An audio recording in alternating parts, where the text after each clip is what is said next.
why we don't need guilt and anxiety. Lesson number 11. Both guilt and anxiety are highly destructive. Like the weak ego, they function to make us feel bad about ourselves. They prevent us from being the best we are capable of being, and they paralyze our actions. They have no viable function in the present. When we're living in the moment, we have no time for guilt or anxiety. We are living our lives rather than judging our lives. We don't need guilt because we are equipped with a conscience. In this context, guilt and shame are equivalent. Our conscience tells us when we have done something wrong. The conscience says things like, oops, that was bad behavior, or I wish I hadn't done that, or said that.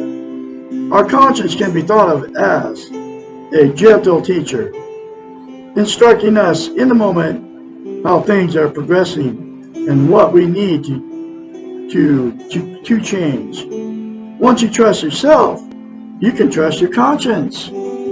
Guilt, on the other hand, can be thought of as a malevolent dictator. Guilt tells us that we are bad and that the sum of ourselves is inappropriate or evil or uncaring. Guilt takes one action or thought or feeling and generalizes it to the total person. Guilt allows us to feel overwhelmed with negativity and leaves us feeling powerless and helpless. That is why it is such an effective dictator. It quickly assumes total control over your nature, your behaviors, your life. Guilt is also insidious. Now think about that word. Insidious is beyond evil. What insidious means, it's like Jeffrey Dahmer eating his victims, right? That's what insidious means. That's how bad guilt is. Guilt is insidious, is that it perpetuates the continuation of the bad behavior. Think about that, folks. It can be thought of as an evil circle, a snake with his tail in its mouth. This is how guilt generally works. Number one, you do something that is unkind or uncaring or destructive to yourself or to others. Something that you know or feel is wrong. Number two, you begin to feel guilty. Number three, the guilt grows. Number four, you are now feeling acutely and painfully guilty, and the pain is overwhelming.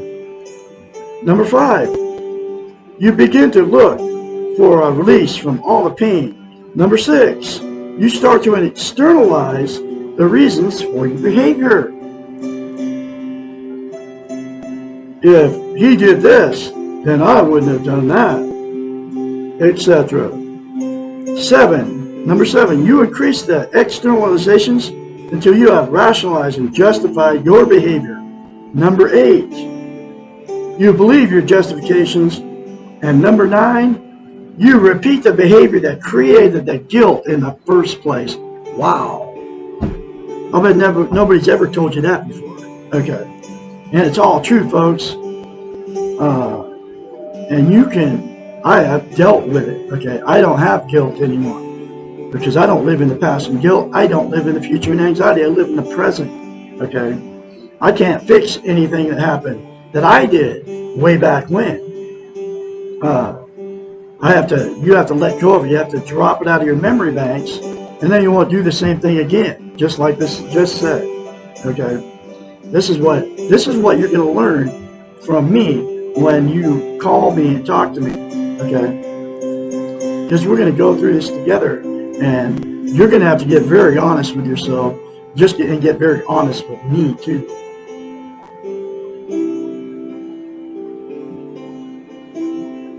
This pattern is well exemplified in the addictive relationship. Here we go. Addictive relationships. Relationships are addictions, just like drugs and alcohol. One partner is the addict. The other is often codependent and the blame for each other's behaviors falls on the other person because of the guilty cycle described above. The addictive thinking goes something like this. I do what I do. I feel bad about it, therefore proving that I am a good person. When the pain becomes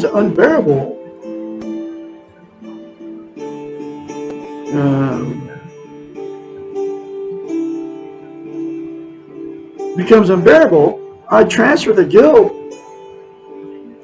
to you, thereby justifying my own behaviors and giving me a rationale to continue. Wow. This cycle only works in relationships in which we do not take responsibility for ourselves. We need to be responsible. We do not need to feel guilty. Take responsibility for your behaviors. Stop feeling guilty.